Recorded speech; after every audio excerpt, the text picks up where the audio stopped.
beautiful train station servicing mainly the Northeast Corridor. It's open to the public in 1907 and designed by Daniel Burnham.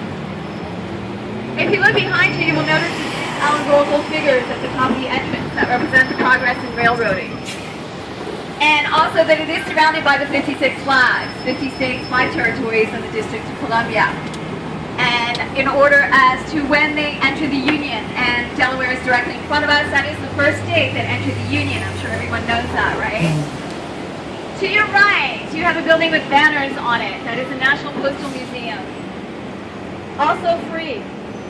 Part of the Smithsonian. For those of you who are interested in stamps, there are over 50,000 stamps for production in history, and all the different methods of mail delivery, from stagecoach up until the present. And the gentleman is saying it's well worth going inside. Everyone likes free, right? Yeah. All right. So the reason that it is close to the train station is because at one time mail was delivered by train. So directly to your left is the Freedom Bell. Did everyone see it? Did you get to see it here? It is a double-sized replica of Liberty Bell in Philadelphia. We will be going by the Christopher Columbus Memorial that is directly to your left. He was an Italian explorer who believed the world was round. So you can see the globe at the top that is surrounded by the 7 seas. On this side you have the Native American Indian, who represents a new world. And as we move forward, you will notice on the opposite side the bearded man, who represents the old world. And Christopher Columbus is depicted at the front of the memorial. The 3 flags that you see behind it represent the ships that he sailed on. The Nina, the Pinta, and the Santa Maria. We were named in honor of Christopher Columbus, the District of Columbia, and of course for George Washington. So everyone, please have your cameras ready. You will have many photo opportunities here throughout the night. I just want to mention the safety precautions. Please, everyone, make sure that you remain seated when the bus is moving. We will be making sudden stops, and we do not want anyone to end up in the hospital. Just so you know, we do not go to the hospital. So once we are stopped, I will let you know that it is okay to stand and take a photo. Okay, only when we are stopped. So here directly in front of us is the U.S. Capitol. You can see the 3rd largest dome. It weighs 9 million pounds, and Lady Freedom is standing at the top of the dome. She stands at 19.5 feet tall, and they say that no building can bypass Lady Freedom. And none does. I will tell you more about that at the closer to the end of the tour. The U.S. Capitol is where a legislative branch is located, the United States Congress. We'll be going by the north side of the Senate as we turn right, so get your cameras ready. You'll have a beautiful photo opportunity of it. The U.S. Capitol was a contest, as were many of our buildings and memorials at the time. And this one was won by Dr. William Thornton, who received the prize of $500, but many others assisted in the design of the U.S. Capitol. And George Washington laid the cornerstone in 1793. We have a population of over 600,000. We are 67 square miles long, and our motto is justice for all. We are first and foremost a federal city. Major Cale Shall Fall, the French architect, was appointed by George Washington to build a federal city. Okay, everyone, get your cameras ready. To your left, a beautiful photo of the north side of the Senate of the U.S. Capitol. If you watch the local news tonight, you might see this view of the Capitol, since we have Fox and the glass buildings to your right, C-SPAN, and of course all the media is here in our nation's capital. If you are here tomorrow, you will probably see limousines lined up here because many of our newlyweds have their photos taken at this park here on the upper level.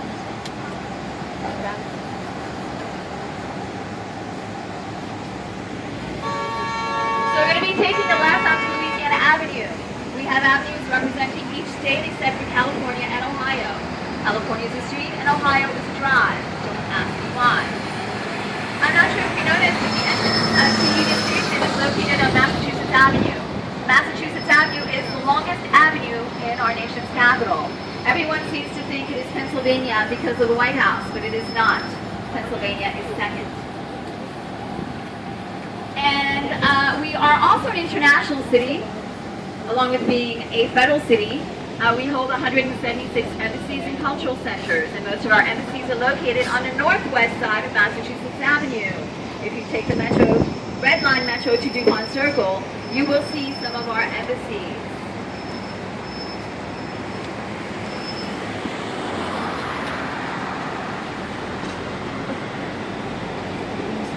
Okay, if you could look to your right, you'll see another memorial. This is Japanese American Memorial, built to honor the 120,000 Japanese Americans for their loyalty and courage during World War II.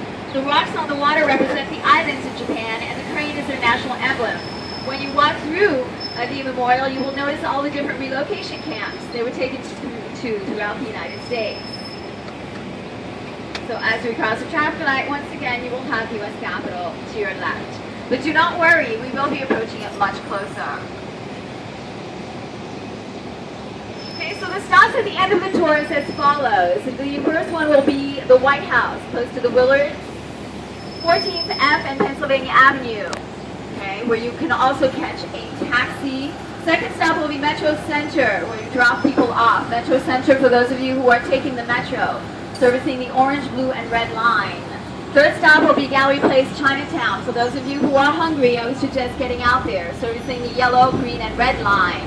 We can also pick up a taxi.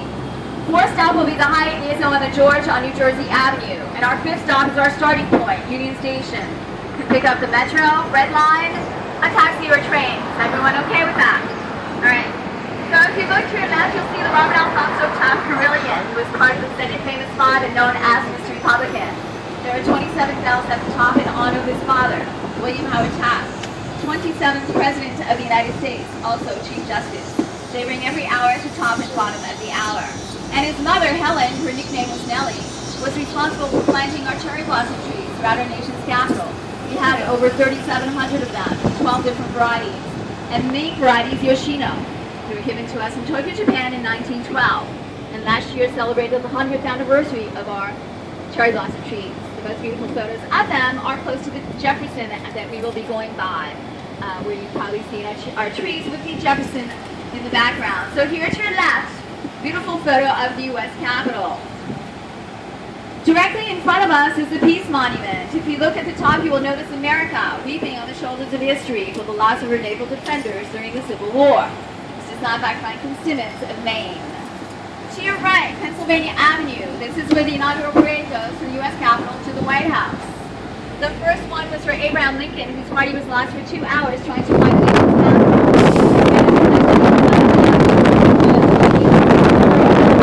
To your right, another memorial. This is the Grand Memorial, the longest equestrian memorial. It is 252 feet long and is made of marble.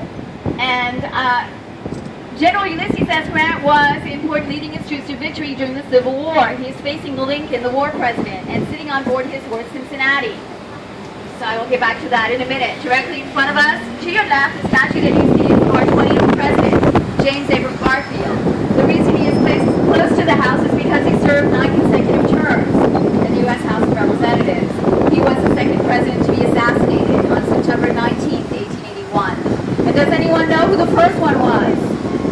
Abraham Lincoln.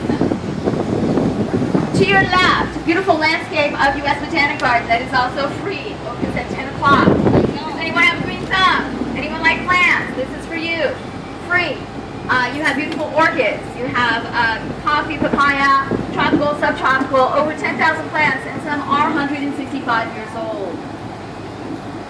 Directly in front of us, another museum that is free, part of the Smithsonian. You can see the beautiful Golden Limestone Foundation, opened to the public in 2004, designed by Captain Cardinal Douglas Blackfoot, a Canadian.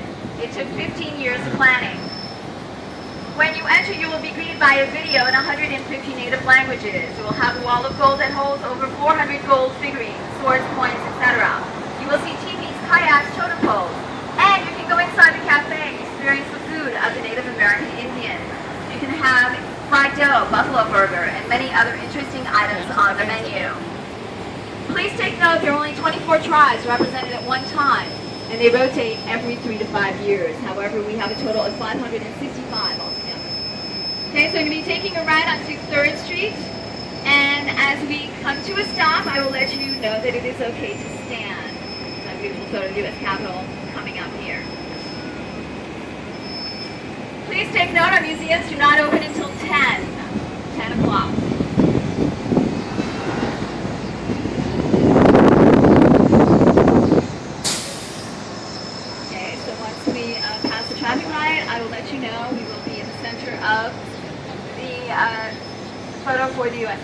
so I will let you know when it is okay. As we move forward here, you will see the National Mall that is directly in front of us to your left. The National Mall where many people stand for the inauguration. And we're all on museums around the mall. They're all part of the Smithsonian, are free, each have their own name. And you will notice the Washington Monument as well, to your left. To your right, of course, is the U.S. Capitol with the Grant Memorial in front of it.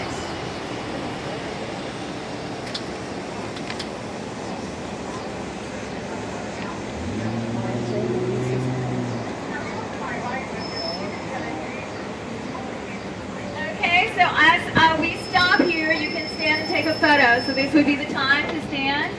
And I would like to tell you more about the Grant Memorial. Like I stated earlier, it is the longest equestrian memorial. It is 252 feet long and it's made of Vermont marble. And the